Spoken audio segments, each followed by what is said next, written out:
As we talked about, James finished a PhD with biology about a year and a half ago.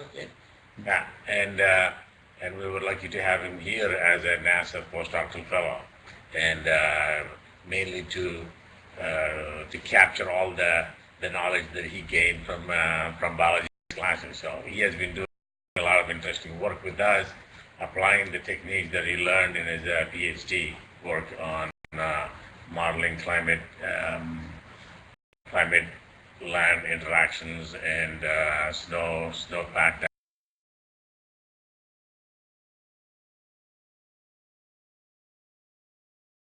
dynamics and things like that. But more importantly, for this particular presentation, he's going to do some kind of online demos of use R for climate data analysis as it is implemented on the NEX. So this is really something very quite appropriate for you guys to have all the data and the model outputs on NEX, and James is going to demonstrate how to use the most widely used statistical analysis package right on NEX. James? All right, thank you, Rama. So this talk is going to be about R, as you may have anticipated. So how many people here have used R? Wow, almost everybody. Right, yeah. And how many people feel like they know R well? Less people. Okay. So, well, I'm glad to know this is going to be relevant. So I'm going to talk about R for data climate analysis, and there's my information in case you want to contact me. So I'm not really going to try to convince you of why to use R, but if you don't really know what R is, maybe you're curious about it. Why you might want to use R is that, first of all, it's free, and that turns out to be a pretty profound thing for a lot of people. You can download it right now. Actually, if you click on free, you can get it for free. And actually, so anything that's underlined here is a link to something, and why use R is another web page that lists a bunch of really good reasons to use R, and I've kind of copied some of those.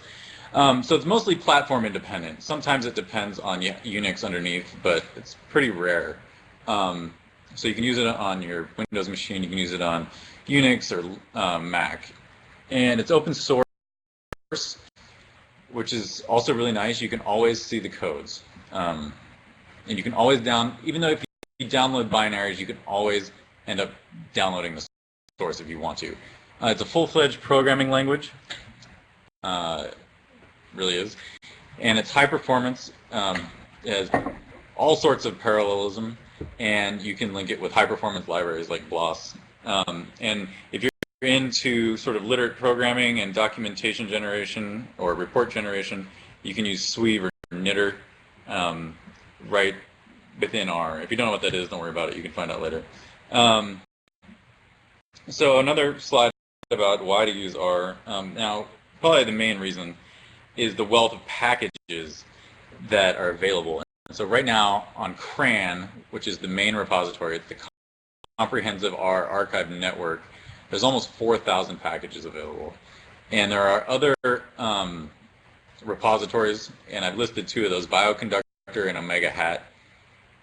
And what you see when you start to get into these packages is that the packages are written by experts, and oftentimes there's a book, a published book on the topic. So I've given 3 examples there.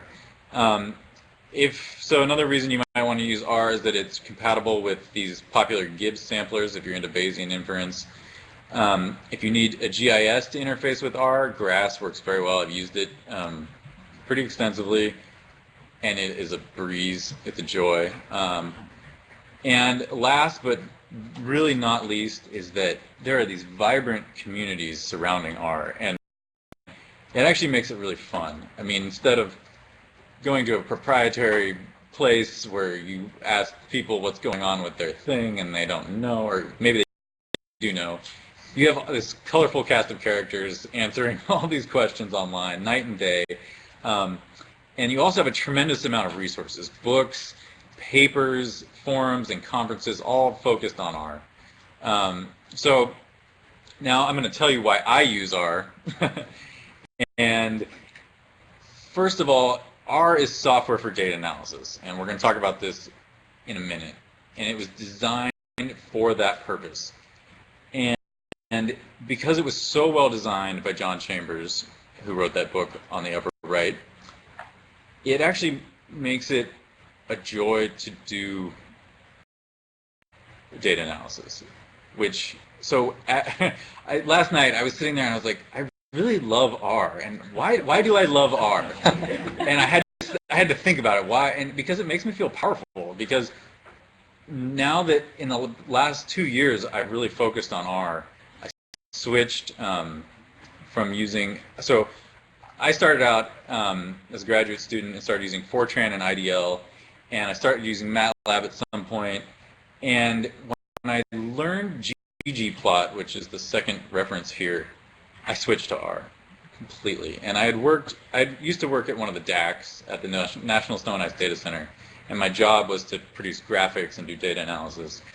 And I would struggle, I'd spend all day making this graph, and I was just always, there has to be a better way. And so ggplot, to me, was the answer there. And I'll talk about ggplot a little bit. Actually, ggplot's going to be the icing on the cake. We're going to get to it at the very end. It's got its own grammar. So GG is the grammar of graphics. So it's its own language. But I'll show you some examples at the end. And so what we'll end up mostly talking about is Plier and how to transform data. So these are the reasons I use R. And so we'll get more into that in a minute. And so the very first sentence in Software for Data Analysis explains what we're doing. And it says, this is a book, the book, SODA, Software for Data Analysis, about software for data analysis. So using computer software to extract information from some source of data by organizing, visualizing, modeling, or performing any other relevant computation on the data. So that's the very first line. So that very much sets a premise, and he goes on and explains exactly what that means. And so the other day when Payush was talking, he was talking about GPUs, and he was saying, well, you can spend all this time getting your code to run on a GPU, but by the time you do that, the processors have caught up, and the time you've invested speeding up your code, you've just lost because you spent all that time speeding up the code and not working with the data. And now the processors can do that same analysis in less time if you had just waited like 6 months. So exploratory data analysis is what we're doing. I might call it EDA. And so it's represented in this figure here. And so this is the software for data analysis process. So you start with some question and you get an answer through understanding the data. And when you understand the data, you're going to transform, you're going to visualize, you're going to model, you're going to get some answer, and then it's going to be an iterative process, and you're going to refine the question, and you're going to do it all over again. So that is what we're going to talk about today. We're going to talk about how to do this so efficiently that you fall in love with R. Okay, and so roughly speaking, ggplot is the visualization part, and Plier is the transform part, more or less. There are other transforms. I mean, obviously, a sine function is a transform of the data, but when you're talking about manipulating data, Plier is what we're going to use. So the goal today, so like I talked about, there's almost 4,000 CRAN packages, so we could talk about specific analysis tools ad nauseum, and they may or may not be relevant to you, but efficient data exploration in R is almost independent of the model you're applying.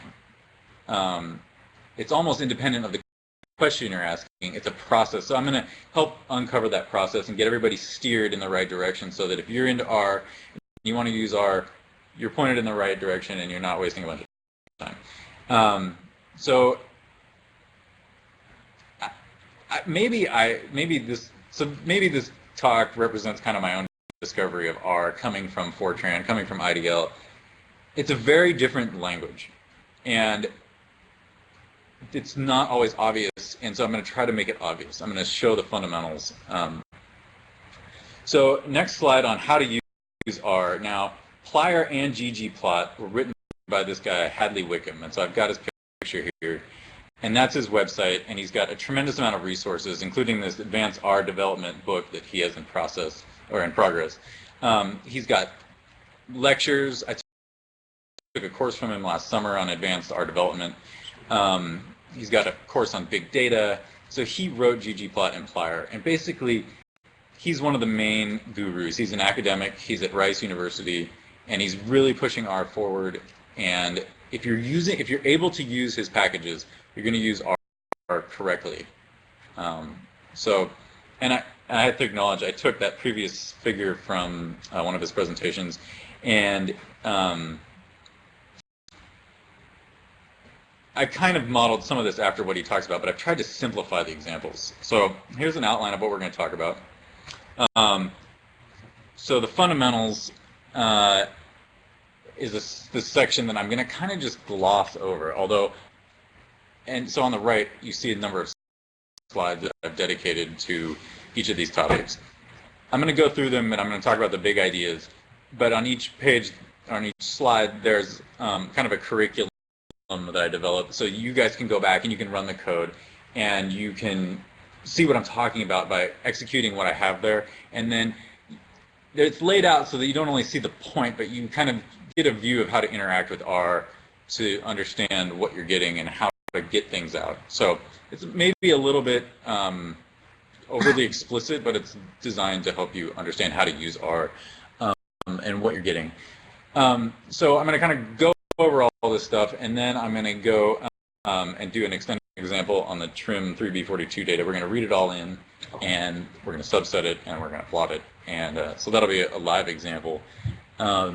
So there it says the cheat sheet. So I'm going to attach a couple other resources to this talk. The cheat sheet is, it's been living online for a while, and it's called the R reference card, and I've used it at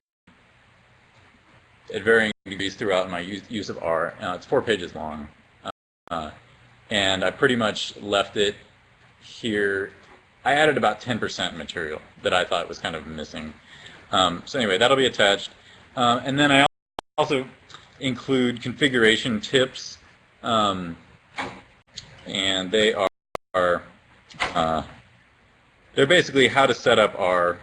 And so this is the file, but it's basically how to set up R so that you can do debugging and you can have errors. And starting out with R, you need to throw errors when you get warnings, probably, so that you're not doing something wrong. And it shows how to set up libraries and your startup file and all that kind of technical stuff. So anyway, that'll be attached. I'm not going to talk about it here. Okay, so then I'll spend most of the time on functional programming because it's a paradigm. And this is the big difference with something like Fortran or IDL or MATLAB. And then along the way, we'll kind of expose these other things. So functional programming. So the main idea is first-class functions, and that just kind of is summed up as functions are first-class citizens.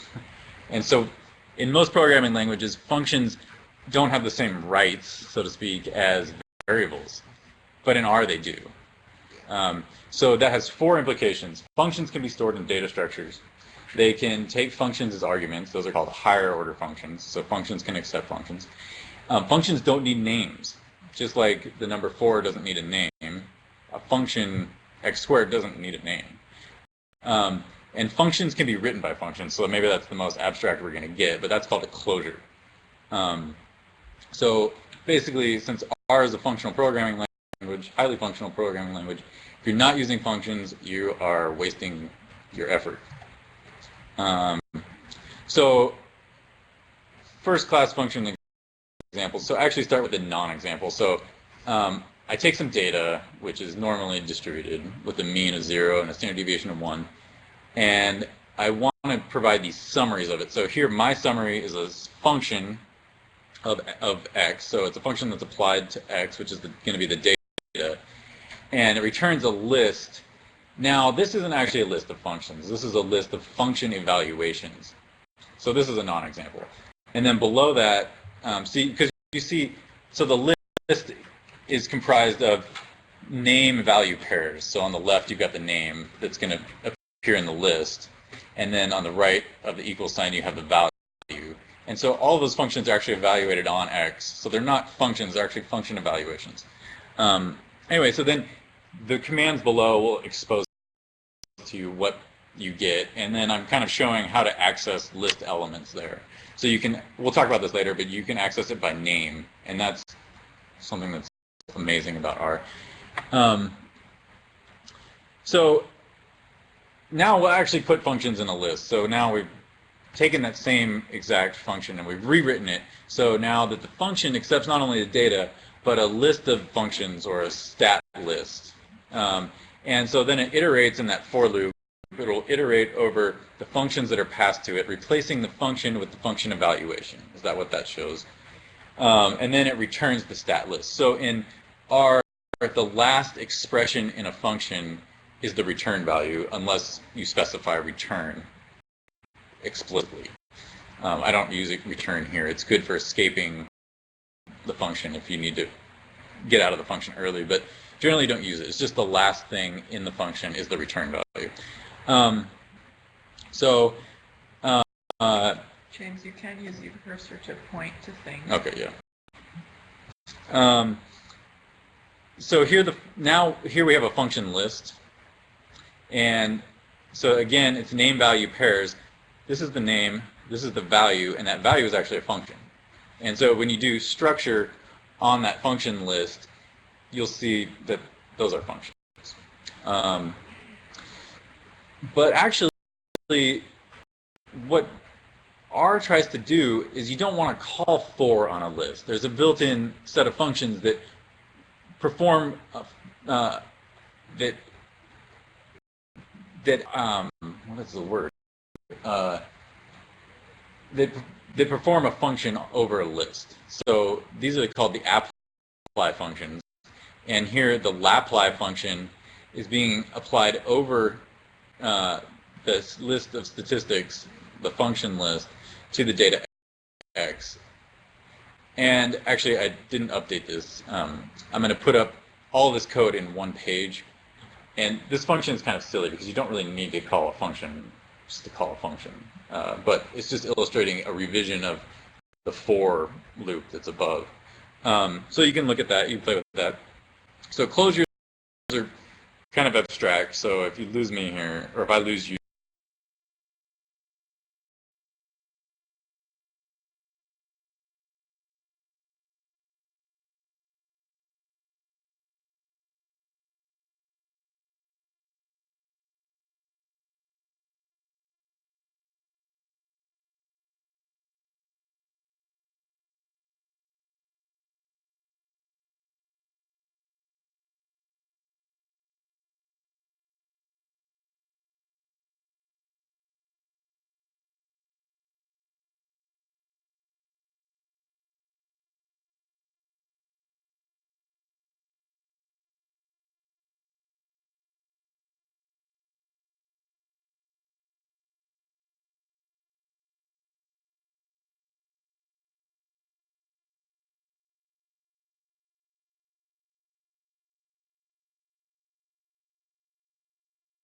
evaluated on the top as the argument on the top, and the base that you want to evaluate it in as the argument on the bottom. So if you have to work in like base 17, for example, so you would write this function which returns a function, and the outer function takes the base, and then it returns the inner function, which will actually calculate the logarithm in that base. So here we set the base. So log 17 is then returned, and it's a function. And then this is just kind of an identity, which returns 3. So 17 to the log 17 of 3 is just 3. And so the last two lines are showing you the alternate syntax. You can call both functions at once. So you don't actually need to return a function. You can just kind of do it all in line. So you have these like parentheses that are next to each other. So you may see that as you're playing with R. And at first, you're kind of like, what is that? That was some craziness, but you're seeing a closure is what you're seeing. Anyway, let's move on. So actually, we're going to run, so kind of the most important part of this discussion of functional programming, I want to talk about lexical scoping, because this is the part that you're actually really going to need to know. So let me switch over to okay. So so I'm using Emacs here on my desktop. So Emacs, kind of like VI, they're maybe somewhat of an impenetrable thing. An impenetrable editor is like, it is a lot of stuff to understand how to use them.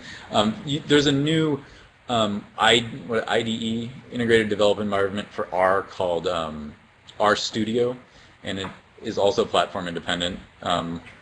So you can look into that. I don't think I passed any resources on that. It's a little more straightforward. It's a GUI. So on the left, I've got my code, and on the right, I'm going to evaluate that code. So R is running on the right. You see the prompt on the lower side there. So scoping has to do with functions exist in different levels. So now, on the right in R, I'm at the global level, and if I'm not debugging, I'm pretty much always at the global environment, or the global level. And when I define a function in that level, it has its own environment, which is a kind of a sub-environment. And so scoping has to do with how variables are handled between different environments. So here I'm going to define a function f. It takes no arguments, and it divides a by 2. So you might be wondering, how does it divide a by 2? Well, so now I'm going to define a in the global environment, and I'm going to evaluate f also in the global environment. And so it returns 5. So what's going on here is called lexical scoping. So in the function f, when the variable a is used, it looks for it in the function f, and it doesn't find it. It's never been defined. So then it looks into its enclosing environment, and it gets it, and then it uses the value it found. And so it's finding the 10 in the global environment, and it's dividing it by 2. Okay? So, so where is f enclosed? So f is actually enclosed where it's defined. A function is enclosed in the environment where it's defined. So I'm going to show you how to understand that. So I'm going to define a function g. Again, it doesn't take any arguments. And within g, I'm going to define a. And then I'm going to call f and return the value of f. So what do we expect? Not 50. Because, right, f was defined in the global environment, but it was called in G. So f, when it goes to look for a, it's looking in its enclosing environment, which is where it was defined. It's not looking in G, because it actually doesn't care about G. G cares about f, but f really doesn't care about G. So, so that's a little bit of a counterexample. Or it actually illustrates lexical scoping pretty well. So now, if we so I'm going to define a function h, and I'm in the function h. I'm going to define f. Oops.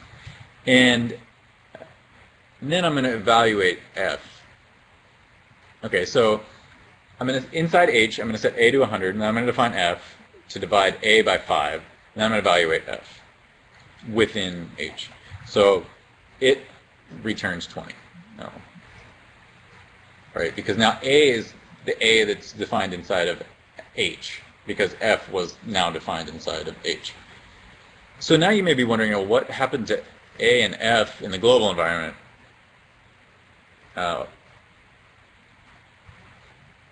Nothing. So a is just as it was defined in the global environment, and f is the same as it was defined in the global environment.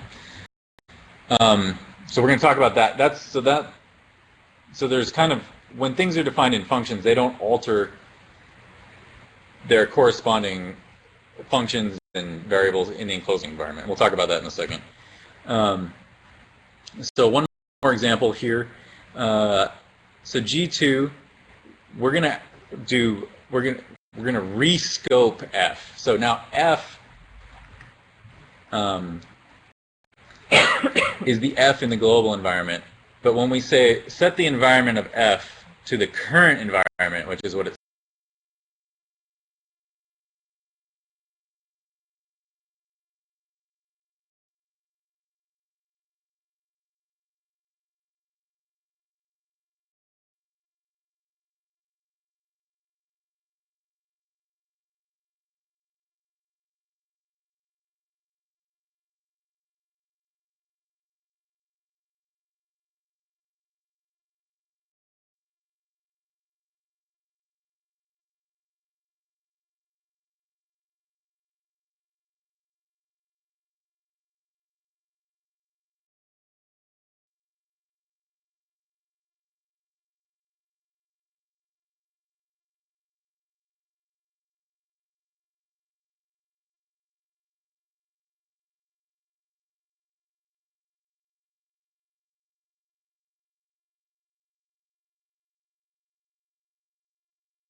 modified.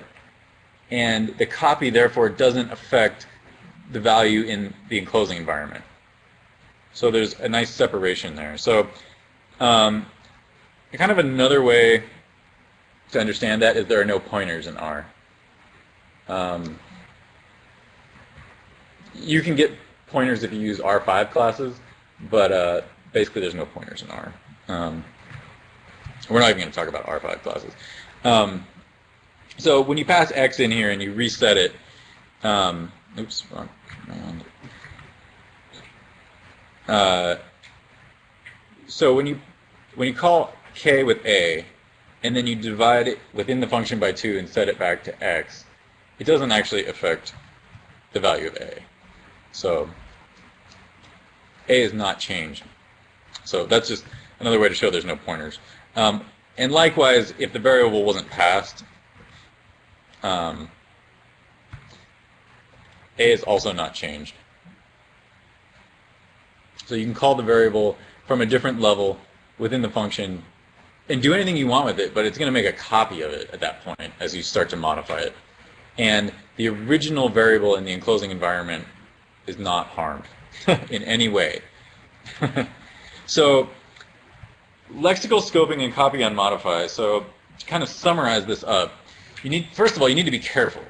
You don't want to use lexical scoping unintentionally. So you could accidentally call a variable you forgot to set in a function if the same name is used in an enclosing environment.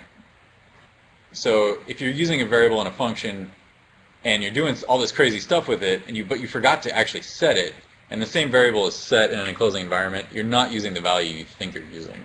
So that's the big danger. But at the same time, so the price you pay there, so that is the price you pay. But what you get is that lexical scoping and copy on modify, they provide a really plug-and-play modularity for functions. So you're really able to just change functions and swap functions and kind of go nuts with functions. So the next thing to kind of understand, which we're not really going to talk about, is lexical assignment. So the double-headed arrow, which you see on the first line there. So it works. So we've been talking about getting variables, right? Now we'll be talking about assigning these variables. So the scoping works exactly the same way. So it's not a global assignment. The double-headed arrow is not a global assignment. It's a lexical assignment. So if you say assign lexically to X, and X doesn't exist in the current environment, the enclosing environments will be searched until it's found, and then it will be assigned. If it's not found in any enclosing environment, it will be assigned at the global level. So it is kind of global, but it's not exactly global. So you have to know what you're doing when you use it. So people kind of frown on using it in the R community, but it's good to know what it is. So a few other details about functions, just that you'll need to know eventually to really program with functions in R. Function arguments have rules and defaults, and the defaults are really nice. You can specify really nice defaults because of what's called lazy evaluation. So any variable it doesn't have to have a value until it's used. Okay, and then the ... you'll see everywhere. It's just a mechanism for passing arguments between functions at different scoping levels. Okay, I just wanted to expose you to that stuff. So now we're going to talk about lists and data frames. So you have to use lists because in R, if everything's a function and functions can only return one object, how do you get more than one piece of data out of an object? Well, you use a list or you use a data frame. So otherwise, there's really just no way to do it, unless you're going to use lexical scoping, but that's kind of cumbersome. So lists can contain anything, essentially, and they can retain recursive lists or a data frame. Well, lists can contain lists, and those lists can contain lists. So data frames are 2D non-ragged lists, so they're gridded lists. And for that reason, they can have both row and column names. So they're basically matrices where the rows and the columns all have names. And the data is organized in a coherent fashion. And typically, the variables are along the columns, and the observations of those variables are along the rows. And structure, if you do a structure on a data frame, it'll actually tell you that. So here's some stuff about lists. You can throw all sorts of mixed types into lists, and so in a list you name, like we've seen this, like when we were putting functions in a list, you can name the individual items that you're putting in there. And so that's these, here, A is the first element of the list, B is the second element of the list. The third element of the list is unnamed, and so R will try to generate a name for it. So what you really need to know about lists and data frames, and which makes working with R such a revelation compared to some of these other programming languages, especially something like Fortran, is you can call lists and data frames by name. So the names of a data frame are the column names. So you can get the names but using the names command, which is the third line, or you can use the column names to get those same names. And you can set the names. There I'm using an index, but that could also be whatever the current name is. And you can also get the row names. So just showing how to work with that. And there's the difference between double brackets and single brackets. Basically, in a data frame or a list, if you use double brackets, you get the elements of the sublist. If you use single brackets, you get a sublist. Anyway, something to be aware of. Another really nice thing, so like it shows here, you can do bracketing on names. So if I just want all the rows that correspond to the field month, I can call it by name. I can also, you can exclude indices with the negative. So if I want to exclude just the third row for whatever reason, maybe there's a missing value, I can use a negative. Unfortunately, you can't negate names. I really wish you could do that. It's something that hasn't occurred yet, but you can do which, though. So in the second to last line, you can say, you can negate which row names of the data frame equal whatever you'd like. Or you can use the in command. So if you look at that cheat sheet, you can see a whole bunch of these commands. Or you can just use other things like the last line. Okay, so now we're going to talk about object-oriented programming in R. There's actually many flavors of object-oriented programming in R. There's Proto and there's R4, but S3 and S4 are the main object-oriented I don't know, languages or protocols. So S3 is pretty ubiquitous, and these are light objects. They're essentially lists which have attributes. And a lot of people are kind of uneasy with that, but it turns out it works really well. It works, and it's really easy. S4 is a more formal object-oriented paradigm in R. And I really bring this up because they both have methods, and you'll see S3 methods everywhere. So down here, if you were to type predict, it would just return something. Actually, let's see what it does. So on the right here, I'm going to type predict. Oops. And it says use method predict.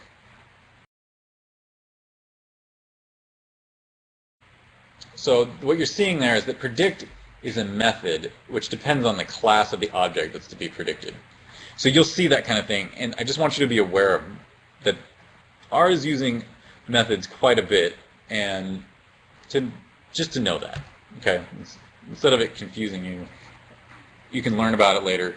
Okay, so now let's get into plier. So now that we've covered these fundamentals, let's talk about plier. So some of you are probably familiar with the do not repeat yourself principle, the dry principle. So anytime you're copying code,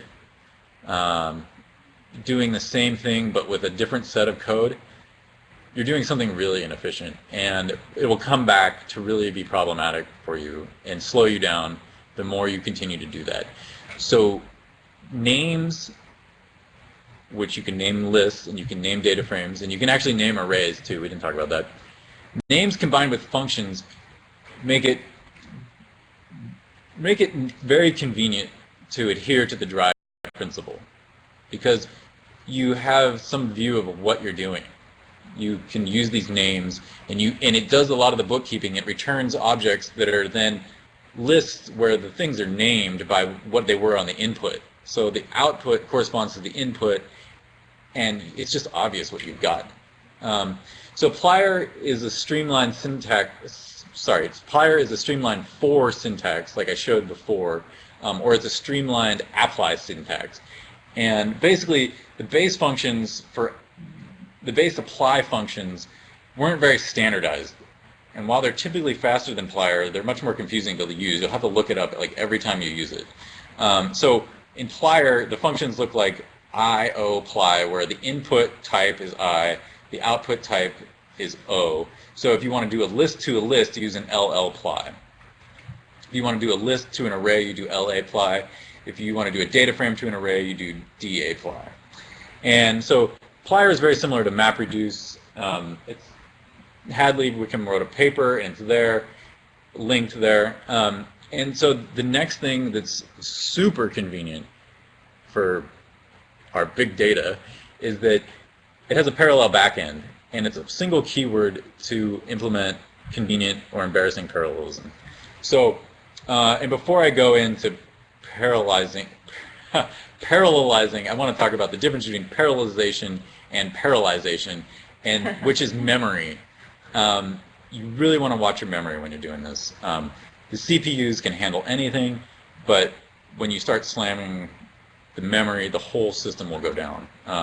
Everything will get locked up. So you've got to really, it makes it really convenient to do this, but with great power comes great responsibility. So, so here's some Plier examples. I'm going to illustrate these in the trim data. Oh, I better hurry to that. So anyway, the only thing I want to point out here is that the brackets are functions, which is really weird, but brackets are functions. And so you can pass, and they're function names actually, so you can pass those functions to apply to do subsetting. And so probably, or to Plier, so this will probably be one of the main things you'll start using it for, is to subset lists. So if you want the second entry of every element in the list, this is how you do it. Oh, and then I took Johnny Chang's example of the Riemann sums and wrote it up. And you can kind of see how it becomes easier to apply Riemann sums over different numbers of n boxes in the Riemann sum. So I don't really want to talk about that. But so let's get to the trim example.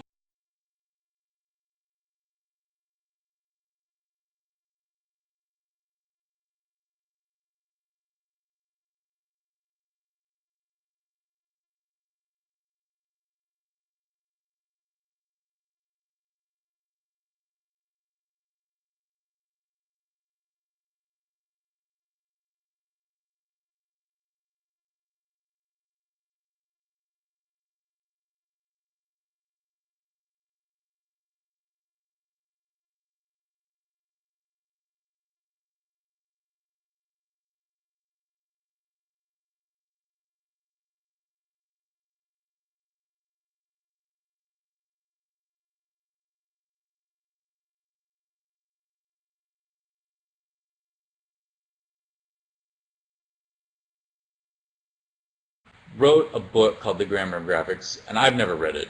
I've read the ggplot 2 book, but I've never read this book. I just want to point that out in case you're interested in the grammar of graphics. And I'm not sure how different it necessarily is from ggplot's implementation. Okay, so let's do the trim example, and I'm going to run it on Bridge.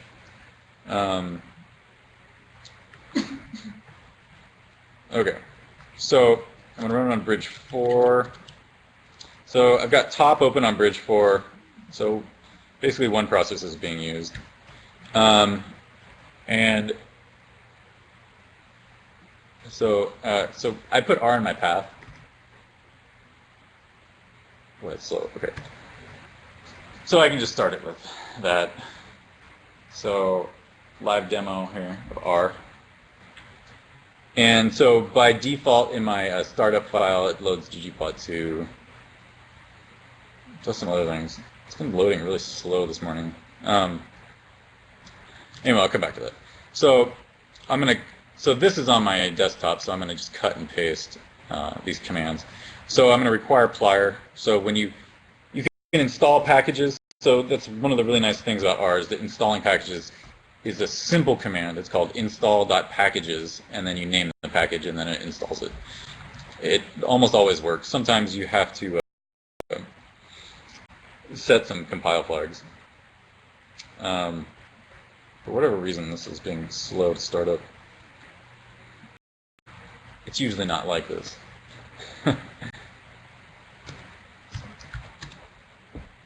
This earlier.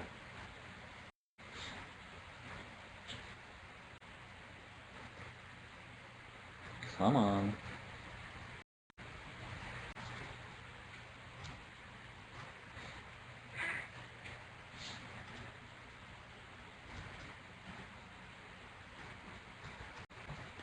I don't know. Seems like there's enough memory.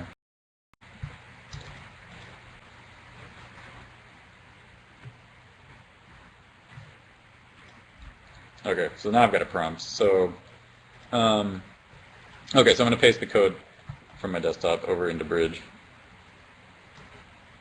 Okay, so it's luckily it's running the code very fast. So I just basically I required plier, and then I set the path to where the trim data is.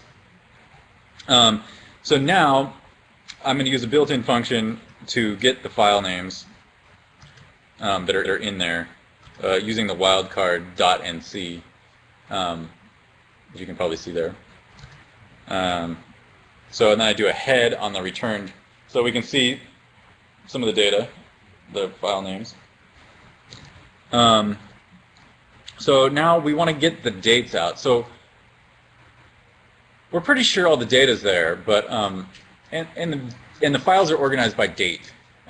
Maybe you didn't notice that, but they're daily files, right? So they're organized by date. So I want to get the dates out. So I'm going to use a plier command, so ldply.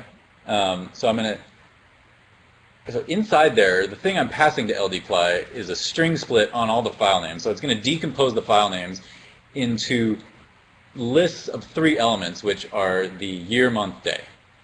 And then I'm going to pass that list, and each of those elements in the list has 3 elements, and I'm going to, well, it actually has more. It has all the stuff, but then I'm going to take out the year, month, and day. That's what 2, 3, and 4 are. So I'm going to decompose all the file names on the dot character, and then I'm going to take out the year, month, day.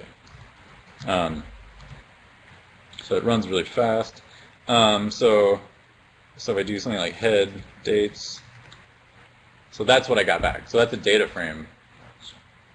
And as you might see, I named the columns here. And so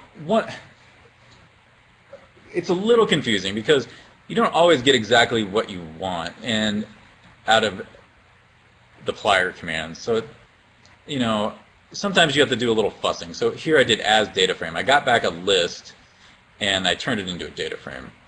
So therein lies most of the challenge of using plier, is knowing exactly what you're going to get back and how you're going to have to manipulate it to get exactly what you want. It takes a little fuss sometimes.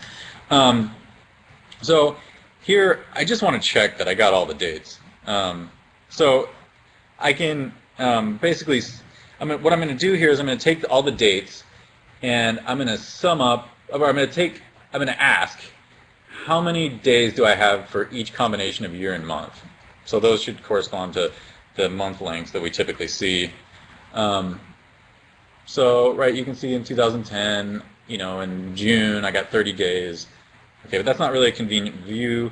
If you know another package that Hadley wrote called Reshape, then you can summarize it in a much more convenient format. So now, right, you can see that every January has 31 days. And you can see that the leap years have 29 days. So looking at that, that's exactly the data we thought we were going to get. There's nothing missing.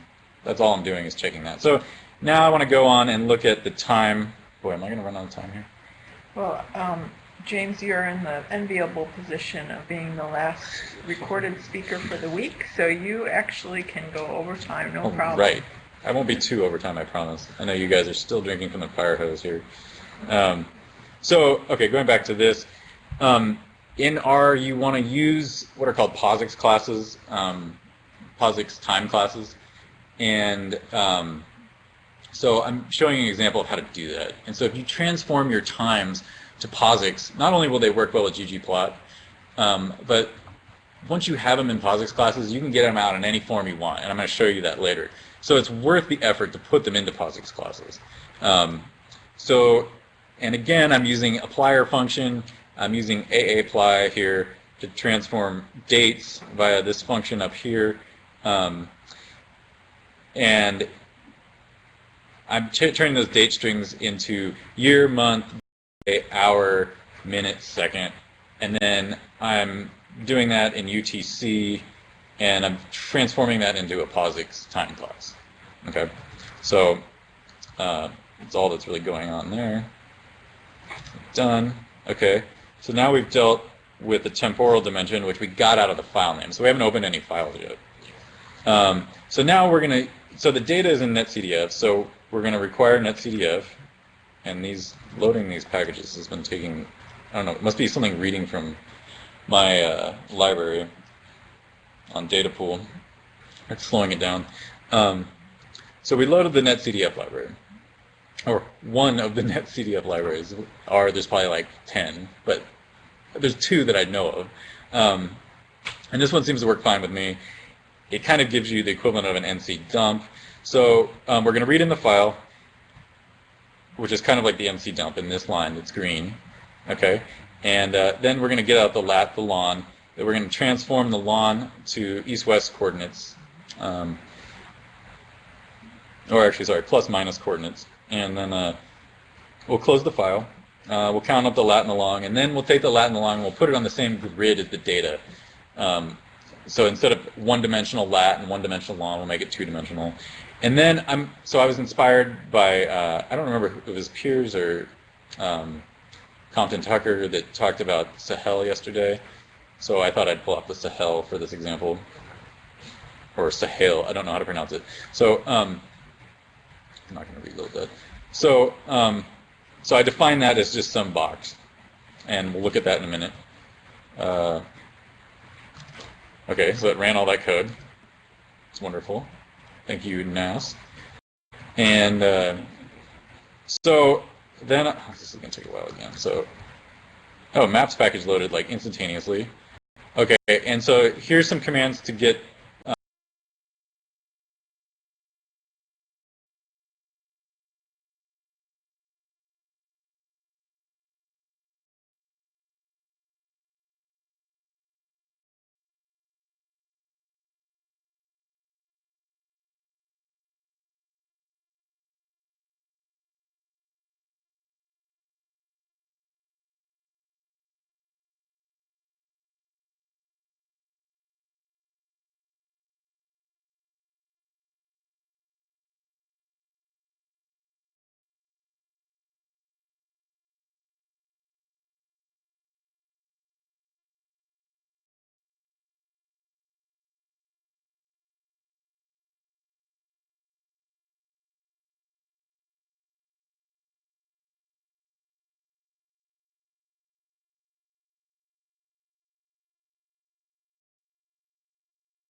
track. You always got to check yourself. Okay, so now comes the equivalent of a shuttle blast off in R on a NASA supercomputer. So we're going to use this get trim daily. Basically, all it does is open a netcdf file, get out the data, which is labeled R for, I guess, rain. I don't know why they called it R. They changed it between versions 6 and 7, which caused me an error for quite a while. And then we close the file, and then we subset it onto the Sahel, which you notice we're using lexical scoping. The Sahel is not passed in, so it's called from the enclosing environment. So to run that, we're going to use applier command, but first we're going to load a parallel backend. So because doMC, which is the parallel backend I'll use, it was, I don't know, it hasn't been updated to the current version of R. It still works. So I changed my warnings from 2 to 1 momentarily so I don't get an error. I only get a warning. And then I changed back to warning equals 2, which is like the highest level of warning. So it throws an error for every warning.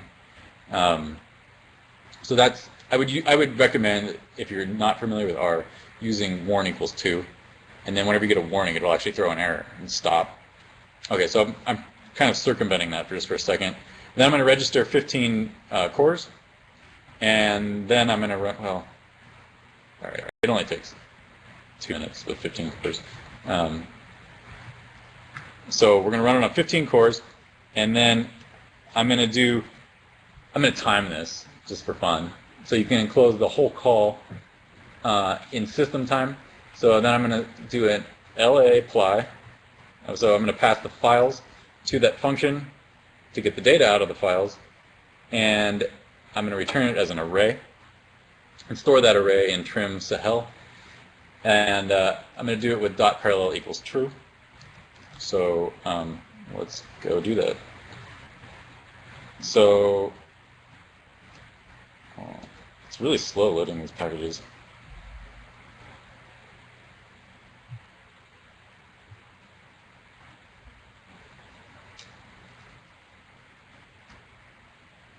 Still hasn't started. There we go. So you should see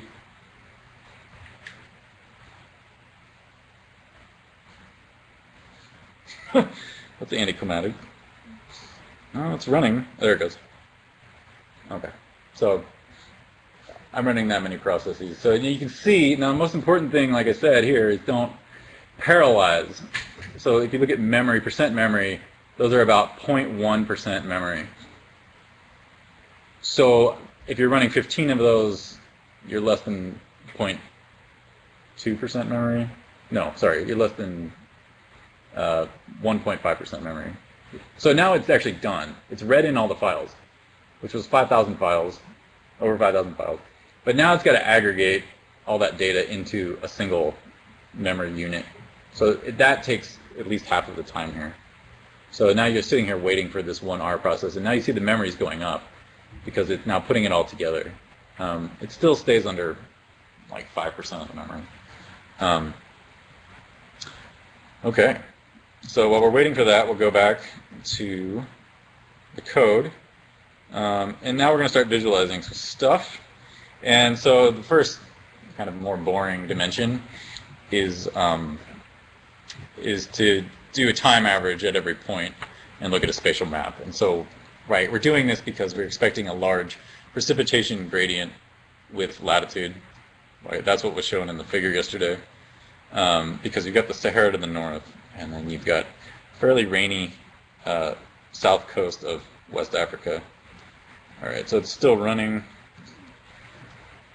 So let's talk about this. So, so basically, the meat of this function, of this line here, is the column means. While we can do all this stuff in parallel, actually, it's always most efficient to vectorize your codes. And so column means is a vectorized thing. There's no loop involved. That's a super important lesson. I've been working with a graduate student and got like a 5,000 factor speed up by vectorizing some of her codes that she was waiting for a day. So then she could wait a minute. And so apply is seductive, but when you can, you should really vectorize. Okay, so R is done. So that took 142 seconds, and the total number of processor time was 318 because I was using 15 processors for part of that time. So let's plot that data. So there, I mean, I'm not using very sexy colors, but you can see there's a gradient from almost no rain. So an annual mean, or a full-time mean is what this is. So very low values in the north and very high values, 10 millimeters per second in the south. Or sorry, per hour, 10 millimeters per hour per second. That would be a deluge. Okay, so in ggplot, I'm calling ggplot, and then I'm layering these geometries. So in the previous plot, the map was behind the data. So what I'm showing here is that when I add these, so the adding in ggplot is not commutative. That's what I'm showing. That you can change the order by adding in different orders. So if I put the map second in the commands, it comes out on top. Okay, so that's how layers work in ggplot. So maybe I'll talk about ggplot more in a minute. I'm almost done. This is the last set of code here. So now what we want to do is we want to look at means over that entire space at each month. And so that can be somewhat of an annoying calculation. So first, we're going to take the spatial means. That's what happens in this line. And then we're going to come down here and, well, this is just bookkeeping. So factors are something else to be aware of in R. They're basically discrete level variables. And when you use factors with ggplot2, everything just falls out. And I'll show you that in a second. So let's look at what we got here. So I'm going to run these codes. Oh, and then so in this last line that I've got highlighted, I define a year. So I need to define the spatial mean with a month and a year because I want to take the average in each of those months in each of those years. So I need a month and a year abscissa to kind of do that with.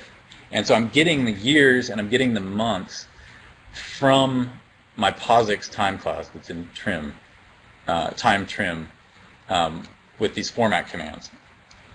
And in the first line there that's in the yellow, the ampersand B actually returns full month names like January and February. So we'll run this code, and let's do a head of, all right, so that's what I have. I have the spatially average data for each month of each year. What?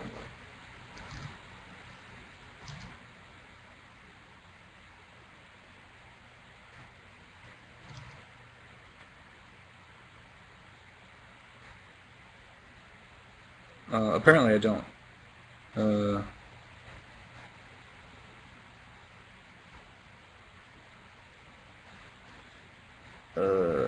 All right, I'm not going to worry about it for now. I'm just going to keep going.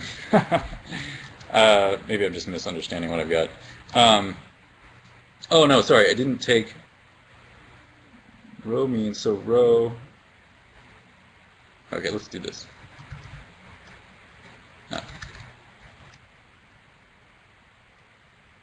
Oh, no, so they're daily, right? Sorry, I've still got daily data. That's what that is. So I've aggregated over space, but I haven't aggregated over the days in the month. So that's the next step. Sorry, I got confused. So that is this step. So and I'm going to do it with a ddply. And so I'm going to use ddply on that data, where for each combination of year and month, like we just saw, I'm going to summarize on the mean of all those combinations. Okay? So it happens like instantaneously. So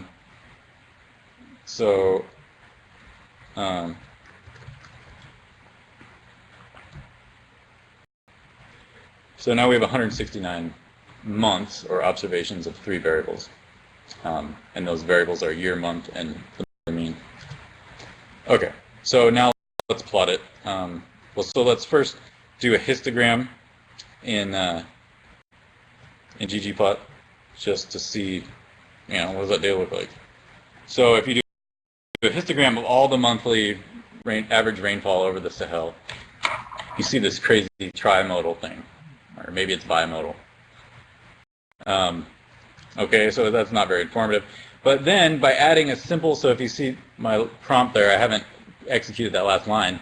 If by adding this thing in ggplot called a facet wrap, and there's also facet grid, which is faceting on the month, I can just transform that into histograms for each month. So, and because I use factors with the full month names, those full month names are appearing in the title of each of those subplots. So that was pretty easy. And that's one of the main things about ggplot is you can get these different views of the data. The faceting is meant to like probe the data in different ways. So the last sort of plot I've got here, so this is the very end here. So we'll do a time series plot. And we're going to facet it on month. So now you see the annual cycle, you see the amplitude of the annual cycle, and then within each month you see the variability over the whatever 13 years of record we've got. So I'm summarizing both the annual amplitudes and the variation within the months. And as you can see, right, it's not a lot of data on the monthly level. And then the very last thing I want to do is show an alternate plot to that, where instead of using so I'm using a different geometry here. So the ggplot, it takes data frames, and then for each geometry you want to use, you define what are called aesthetics, which relate to the columns of the data frame. And then you can mix and match geometries really easily. So instead of doing this sort of time series at each month, faceted for all months, I'm going to do bar plots because, you know, it's total rain, so there's a depth to it. So now the plot height is proportional to the amount of rain that fell. So that's just a separate geometry. So that was a crash course in R. And that's all I got.